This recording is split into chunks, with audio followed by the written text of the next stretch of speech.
In 1975, Harvard psychologist Ellen Langer gave two groups of people a lottery ticket. One group received a ticket assigned to them. The other group got to choose their own. Same odds, same game, purely random. Then she asked both groups what they'd accept to sell their ticket back. The people who chose their own ticket asked for 4 times more money. They didn't think the ticket was worth more. They thought they were. Their involvement changed nothing about the outcome, but it changed everything about what their brain believed.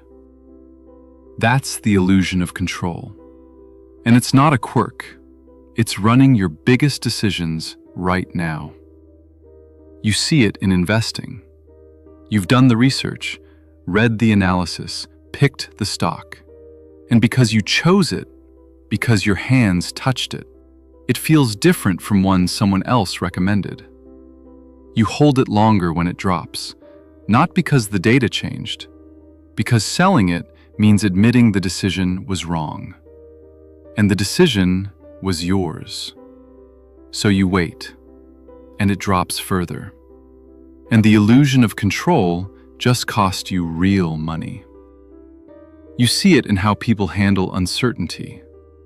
The interview is tomorrow. You've prepared, rehearsed, researched the company. And now, at midnight, you're refreshing your outfit choices, reorganizing your bag, checking the route for the 5th time. None of it changes your chances, but doing something, anything, makes the uncontrollable feel less so. Your brain is not problem-solving. It's managing the unbearable feeling of not being in control. And you see it in superstition, the behavior everyone laughs at until they catch themselves doing it.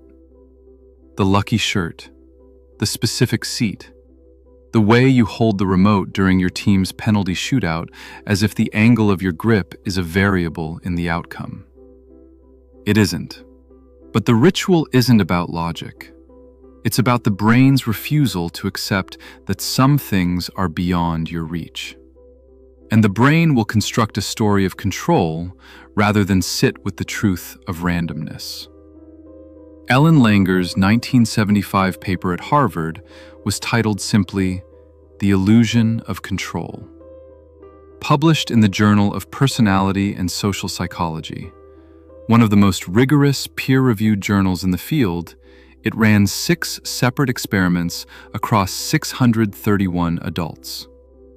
Her central finding: when chance situations contain features that normally signal skill, choice, involvement, competition, familiarity, people behave as if their actions can affect the outcome. They bet more, they hold longer, they ask more to give it up. The rational mind knows the odds haven't changed. The behaving mind doesn't care. This is one of the most cited papers in the history of social psychology, cited over 5,000 times. Because what Langer found isn't a bug, it's a feature. Here's the mechanism your brain is running. Humans are prediction machines. Your brain's primary job, before logic, before language, before identity, is to predict what comes next and prepare a response. When an outcome follows your action, even by coincidence, even just once, your brain's pattern detection system logs it. I did something. Something happened. That's not an analysis, that's a reflex, and it runs faster than conscious thought. This is what makes cognitive biases, like the illusion of control, so resistant to simple correction. You can know, intellectually, that the dice doesn't care how you throw it, and throw it the same way every time. The neuroscience sharpens the picture further. A 2024 study published in Social Cognitive and Affective Neuroscience, a peer-reviewed Oxford academic journal, used fMRI to scan participants' brains during a controlled gambling task. When participants chose their own gamble, as opposed to having one assigned randomly, they rated their probability of winning as significantly higher, even when both gambles were identical. The brain scans showed something specific: greater activation in the anterior cingulate cortex, your brain's conflict monitoring and motivational salient center, when participants believed they had chosen. The illusion of control doesn't just change your beliefs, it changes your brain's motivational state. The brain becomes more engaged, more committed, more invested in an outcome it has no ability to influence. And here's where human behavior turns genuinely dark. The illusion of control gets stronger under stress. The more uncertain the environment, the more the brain reaches for any signal of agency it can construct. Which means the moments when clear decision-making matters most are exactly the moments when the illusion of control is running loudest. Now here's what you can actually do about it. The first addresses the moment before a high-stakes decision, the point where the illusion of control is most likely to inflate your confidence. The technique is called pre-mortem analysis. Developed by psychologist Gary Klein and formalized in research through the naturalistic decision-making literature, cited extensively across organizational psychology and applied in validated form at institutions including Harvard Business School, pre-mortem analysis works by reversing the usual frame. Instead of asking, "How do I make this succeed?" you ask, "It's 1 year from now. This decision failed completely. What went wrong?" You write it down, in detail, before you commit. Here's how it works in 2 real situations.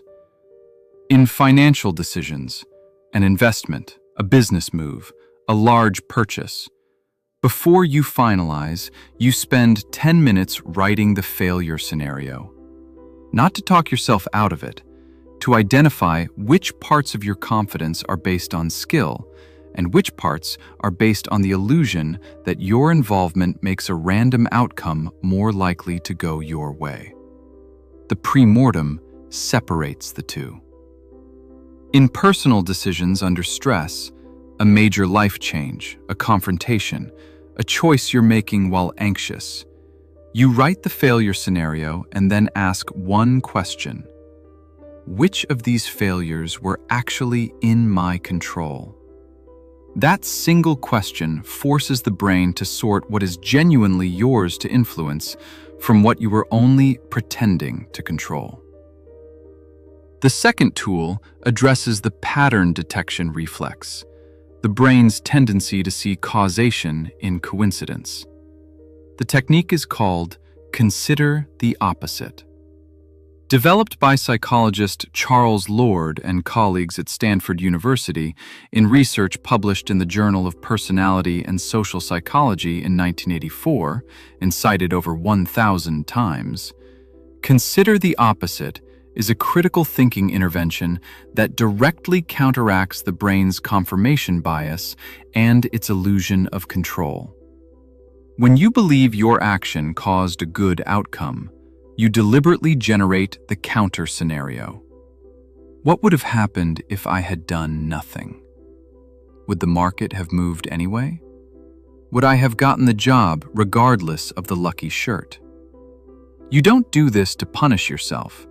You do it because the brain defaults to credit, and credit, unchecked, becomes illusion. In investing, you track every decision for 30 days and mark each one. Did the outcome depend on my action, or would it have happened anyway? Over time, the data replaces the feeling, and the feeling was the whole problem. The illusion of control isn't stupidity.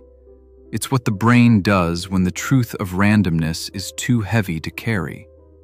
Because if you can't control the outcome, if the market, the weather, the diagnosis, the relationship operates outside your reach, then effort doesn't guarantee safety. And the brain would rather believe a lie than live with that. So it builds you a story, a ritual, a lucky shirt, a chosen lottery ticket worth 4 times more than the one you didn't pick. The illusion isn't the problem. Mistaking it for reality is. Drop this in the comments. What's one thing you do that you know, logically, makes no difference to the outcome? The ritual, the habit, the superstition you keep anyway. Subscribe if this cracked something open. The glitch was always there. Now you can see it. I'll see you in the next one.